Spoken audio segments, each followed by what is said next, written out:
Hello my dear students, good morning. Welcome back to my YouTube channel. So students, आज हम start करने वाले हैं क्लास 8 का चैप्टर द सुनामी। जैसे कि नाम से ही आपको पता चल रहा है, सुनामी मीन्स क्या होता है? समुद्र में आया हुआ तूफान, उसको हम बोलते हैं सुनामी। ठीक है। तो स्टूडेंट्स, ये जो चैप्टर हम डिस्कस करने वाले हैं ये है नेचुरल कैलेमिटी के ऊपर बेस्ड है। ये मीन्स जो तूफान वगैरह आते हैं, भूकंप आता है, ठीक है, अर्थक्वेक्स जो होते हैं, उनकी जो वो है, इस चैप्टर की थीम ये सब हैं।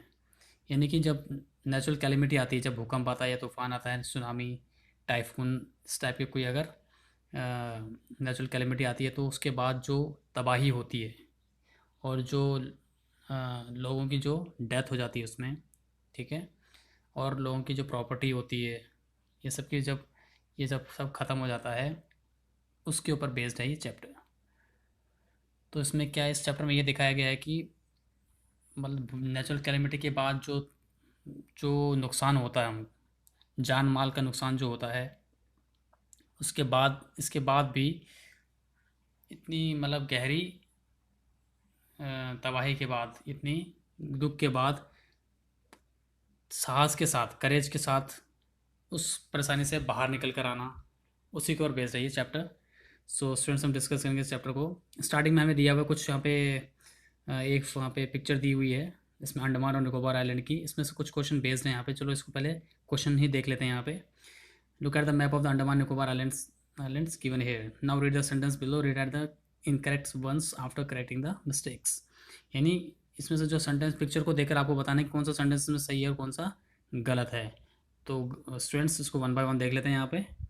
फर्स्ट वन कौन सा आपका, आपको पिक्चर के ऊपर पिक्चर देखनी है और उसके ऊपर जो बेस्ड ये क्वेश्चंस हैं उसको आपको, ये सेंटेंसेस हैं उसको आपको देखकर बताना है कि सेंटेंस सही है या नहीं है।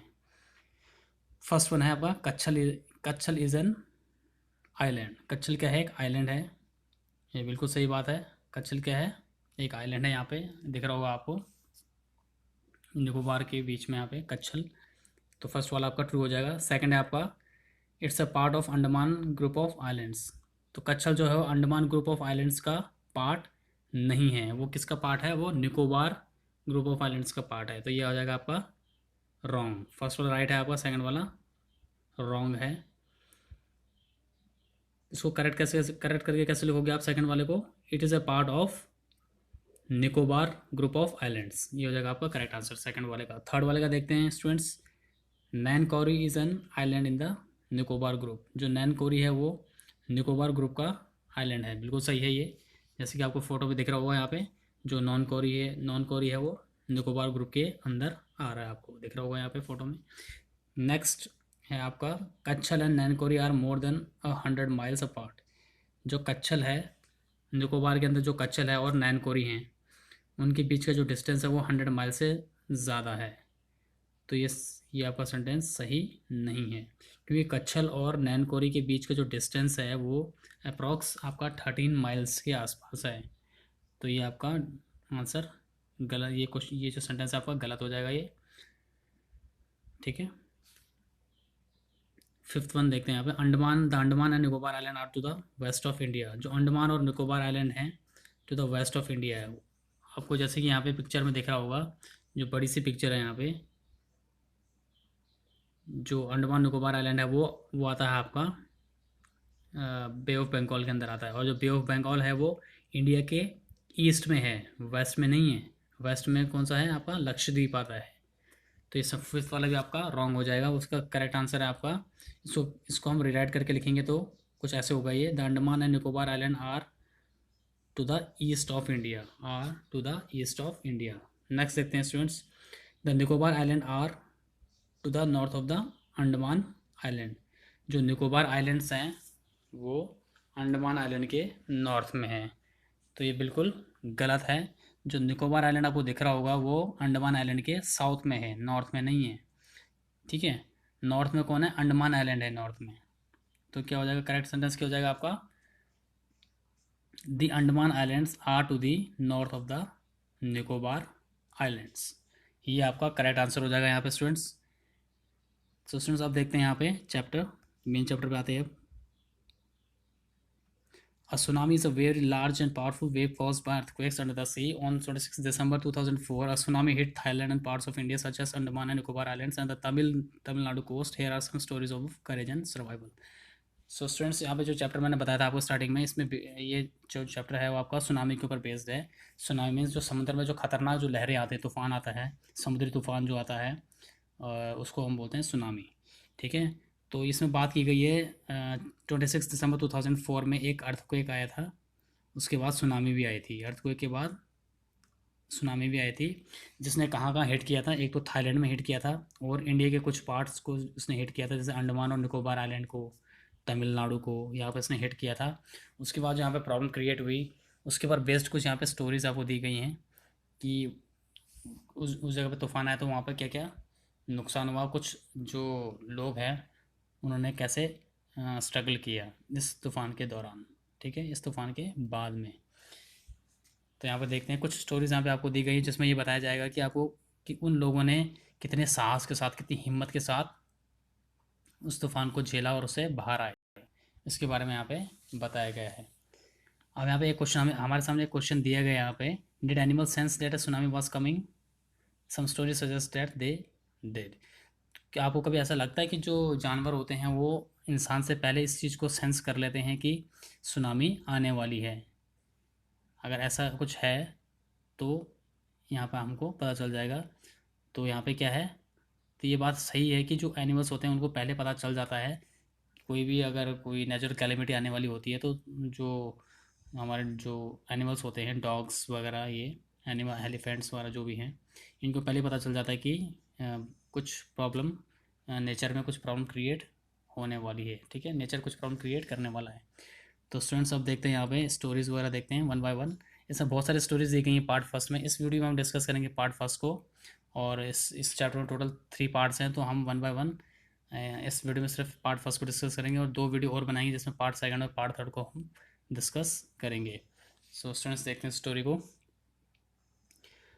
This stories all from the Andaman and Nicobar आर्चीपेलागो।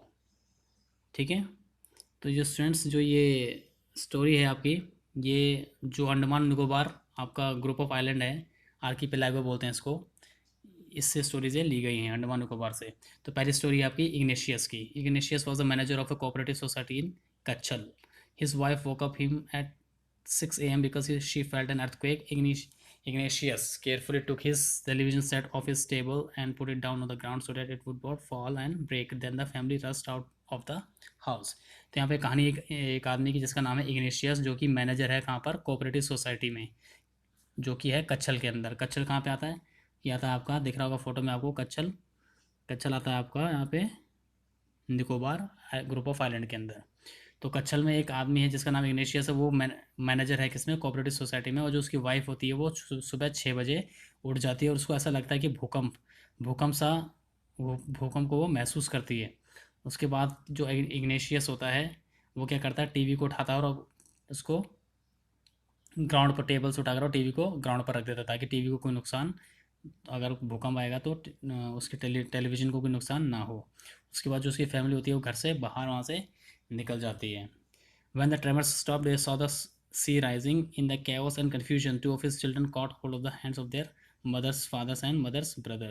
उसके बाद जैसे ही वो भूकंप रुकता है और उसके बाद जो समुद्र से जो लहरें वो उठने लगती हैं ऊपर की तरफ, तो उसके बाद एकदम सा कन्फ्यूजन वाला सिचुएशन क्रिएट हो जाती है वहाँ पर, एकदम प्रॉब्लमेटिक सिचुएशन क्रिएट हो जाती है वहाँ पे। तो जो इग्नेशियस के दो बच्चे होते हैं, उसमें से एक बच्चा जो होता है वो क्या करता है, अपने नाना जी का हाथ पकड़ लेता है, और जो दूसरा बच्चा होता है वो अपने मामा जी का हाथ पकड़ लेता है वो। ठीक है, और अपोजिट डायरेक्शन में वो भागने लगते हैं।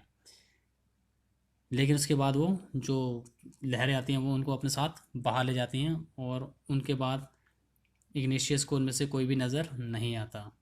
जो उसकी वाइफ थी इग्नेशियस की, वो भी पानी में, समुद्र की लहरों में वो बह जाती है। उसके बाद जो सिर्फ उसके 3 बच्चे थे, only the 3 other children who came with him were save, जो उसके 3 बच्चे थे वही सिर्फ इसमें बच पाते हैं इस सुनामी के बाद। ये तो थी आपकी पहली स्टोरी पार्ट फर्स्ट में। और सेकंड स्टोरी आपकी जिसका नाम है संजीव। संजीव कौन है? Sanjeev was a policeman serving in the Kachchal island of the Nicobar group of islands. Sanjeev एक पुलिसमैन है जो काम कर रहा है कहाँ पर? कच्छल आइलैंड में वो काम कर रहा है, जो कि निकोबार ग्रुप के अंदर आता है। ठीक है, निकोबार ग्रुप ऑफ आइलैंड के अंदर ये आता है कच्छल, वहाँ पर ये पुलिसमैन है संजीव। तो वो क्या करता है? He somehow manage to save himself, his wife and his baby daughter from the waves. जो संजीव होता है वो किसी तरह से इस तूफान से खुद को और खुद की वाइफ को और अपने बच्चे को, जो उसकी बेटी होती है उसको, जो छोटी बेटी होती है, तो उसको वो किसी तरह से इस तूफान की लहरों से बचा देता है। बट क्या होता है उसके बाद? He heard cries for help from the wife of John and the guest house cook. Sanjeev jumped into the water to rescue her, but they were both swept away. लेकिन उसको किसी चिल्लाने की आवाज़ आती है, किसकी? जो उसके बगल में जॉन होता है, उसकी जो वाइफ होती है, उसकी चिल्लाने की उसको आवाज़ आती है। और साथ में जो गेस्ट हाउस का जो कुक होता है, गेस्ट हाउस था वहाँ पे एक, उसका जो कुक होता है वो भी चिल्लाता है। लेकिन संजीव क्या करता है? उन दोनों को बचाने के लिए पानी में कूद जाता है, लेकिन तब तक वो दोनों के दोनों, जॉन की वाइफ जो होती है और गेस्ट हाउस का जो कुक होता है, दोनों के दोनों पानी की लहरों में वो बह जाते हैं। अब तीसरी स्टोरी आपकी एक लड़की की जो कि 13 साल की है, जिसका नाम क्या है? मेघना। ठीक है, 13-year-old मेघना was swept away along with her parents and 77 other people. जो मेघना नाम की लड़की है वो 13 साल की एक लड़की है। वो क्या करती है? जब ये लहरें आती हैं तो वो और उसके पेरेंट्स और 77 जो दूसरे लोग होते हैं वो भी समुद्र की लहरों में वो बह जाते हैं। और जो मेघना होती है वो 2 दिन तक पानी में ही, जो समुद्र के पानी में ही तैरती रहती है, फ्लोट करती रहती है। उसने एक वुडन डोर को, यानी लकड़ी का एक दरवाज़ा होता है जो पानी में तैर रहा था, उसको उसने पकड़ा हुआ होता है। 2 दिन तक वो उसी समुद्र की लहरों में वो फ्लोट कर रही होती है, उसको भी लकड़ी के दरवाजे को पकड़ कर। 11 बार 11 times she saw relief helicopters overhead but they didn't see her. 11 बार क्या होता है? जो बचाव वाले जो हेलीकॉप्टर आते हैं उसको उसके ऊपर आते हैं, सर के ऊपर आते हैं, लेकिन वो उसको देख नहीं पाते। ठीक है, तो वो उसकी हेल्प नहीं कर पाते लड़की की, मेघना की। तो जो मेघना होती है वो ऑटोमेटिक क्या होती है? वो समुद्र की लहरों से वो किनारे पर आ जाती है। She was bought to the shore by a wave and was found walking on the seashore in a daze. इसके बाद अपने आप ही जो समुद्र की लहरें होती हैं वो, और समुद्र की लहरों के धक्कों से वो मेघना ऑटोमेटिक समुद्र के किनारे पर वो आ जाती है वहाँ पे। ठीक है, उसके बाद स्टोरी है आपकी, एक और स्टोरी आपकी जिसका नाम है, यहाँ पे एक लड़की है जिसका नाम क्या है? अलमास जावेद। वो 10 साल की एक लड़की है जो कहाँ पर पढ़ती है? Student of Carmel convent in Port Blair.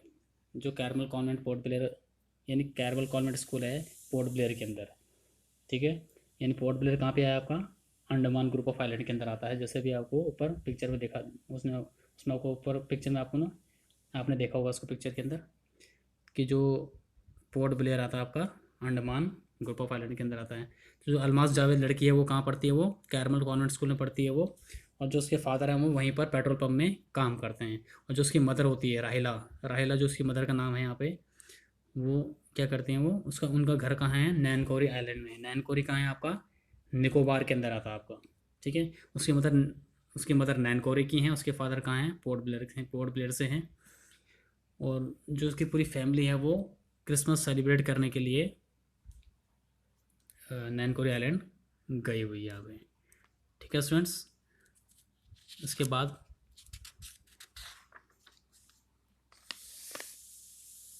when the tremors came early in the morning, the family was sleeping. Alma's father saw the sea water recede. तो जब अचानक से ट्रेमर आता है, भूकंप आता है वहाँ पे, सुबह सुबह भूकंप आता है, उस समय जो उसकी फैमिली होती है, अलमास जावेद जो लड़की है उसकी जो फैमिली होती है वो उस टाइम सो रही होती है। और जो उसके फादर होते हैं वो देखते हैं कि जो समुद्र की जो लहरें हैं वो एकदम से पीछे की तरफ चली गई हैं। इससे उसके फादर को पता चल जाता है कि जब लहरें पीछे की तरफ जाती हैं तो वो काफ़ी स्पीड से, काफ़ी फोर्स के साथ वो आगे आने वाली होंगी। ठीक है, तो इस तरह से जब उसके फादर को थोड़ा फील हो जाता है कि लहरें अब स्पीड में आने वाली हैं वापस, तो वो सब घर के अंदर सबको वो उठा देते हैं और सबको घर के बाहर ले जाकर कहीं सेफर जगह पे उनको वो ले जाने वाले होते हैं। उसके बाद जैसे वो दौड़ते हैं तो जो क्या होता है, अलमास जावेद के जो ग्रैंडफादर होते हैं उनको पीछे से कोई हिट करता है, कोई चीज़ उनको पीछे से हिट करती है और वो नीचे गिर जाते हैं। जो उसके फादर होते हैं यानी अलमास के जो फादर होते हैं वो उसके ग्रैंडफादर की हेल्प करने के लिए जाते हैं वहाँ पर। लेकिन तब तक क्या होता है, जो लहर होती है एक, वो उनको बहा ले जाती है वहाँ पे। ठीक है, यानी उसके फादर को भी और उसके ग्रैंडफादर को भी वो लहर वहाँ से बहाकर ले जाती है। उसके बाद वहाँ पर अलमास की जो मदर और जो आंटी होती हैं वो एक कोकोनट ट्री को पकड़कर वहाँ पर खड़ी हैं। ठीक है, और वो अलमास को बुला रही हैं। लेकिन अचानक से क्या होता है, जब अलमास की मदर और आंटी जब वो कोकोनट ट्री को पकड़कर वहाँ पर पानी में खड़ी होती हैं और वो अलमास को बुला रही होती हैं, उसी दौरान क्या होता है, वहाँ पर एक जो बड़ी सी लहर आती है और उस पेड़ को जो उखाड़ कर, नारियल का जो पेड़ होता है जिसको पकड़ कर दोनों खड़े थे, उसकी अलमास की मदर और आंटी, उसको उखाड़ कर वो लहर अपने साथ ले जाती है। तो इस तरह से जो अलमास की जो मदर होती है और आंटी होती हैं और फादर और ग्रैंडफादर सारे के सारे क्या हो जाते हैं, पानी में बह जाते हैं इस तरह से। उसके बाद Almas saw a long log of wood floating. She climbed onto it. Then she fainted. When she woke up, she was in a hospital in Kamota. From there, she was brought to Port Blair. उसके बाद क्या होता है, जो अलमास होती है वो अलमास क्या होती है, वो उसने एक लकड़ी के टुकड़े को उसने पकड़ा होता है जो कि पानी में तैर रहा होता है। उसके ऊपर वो चढ़ जाती है और उसके ऊपर वो बेहोश हो जाती है। ठीक है, उसने लकड़ी के टुकड़े को पकड़ा होता है जो पानी में तैर रहा होता है, लेकिन कुछ देर बाद वो उसमें बेहोश हो जाती है। और उसके बाद वो जैसे वो उठती है तो वो देखती है कि वो कहाँ पर है, वो एक हॉस्पिटल में है जो किस जगह पे है, कामोटा के अंदर। ठीक है, उसके बाद from there she was bought to Port Blair. उसके बाद उसको कामोटा हॉस्पिटल से पोर्ट ब्लेयर्स को लाया जाता है। The little girl doesn't want to talk about the incident with anyone, she is still traumatize. लेकिन जो छोटी लड़की है वो इस बारे में, इस इंसिडेंट के बारे में वो किसी को वो किसी से बात इस इंसिडेंट के बारे में किसी से बात नहीं करना चाहती। वो अभी भी क्या है, ट्रोमेटाइज्ड है। ट्रोमेटाइज्ड का मतलब क्या हुआ स्टूडेंट्स यहाँ पे, यानी बहुत ज़्यादा शॉक्ड और एकदम अभी स्ट्रेस में है वो, अभी डिस्ट्रेस में थोड़ा परेशान है वो, शॉक्ड है, कि इसलिए वो जो इंसिडेंट उसके साथ हुआ है, उसकी फैमिली के साथ हुआ है, उसके बारे में वो किसी को भी बताना नहीं चाहती है। तो स्टूडेंट्स ये था आपका पार्ट फर्स्ट, और हम पार्ट सेकंड पार्ट थर्ड हम डिस्कस करेंगे अपनी अगली 2 वीडियो में। तो ये आई होप आपको ये वीडियो समझ में आई होगी, और अगर आपको वीडियो समझ में आए तो वीडियो को क्या बोलते हैं, लाइक कीजिए और चैनल को सब्सक्राइब कीजिए। सो स्टूडेंट्स मिलते हैं अपनी नेक्स्ट वीडियो में। Till then take care.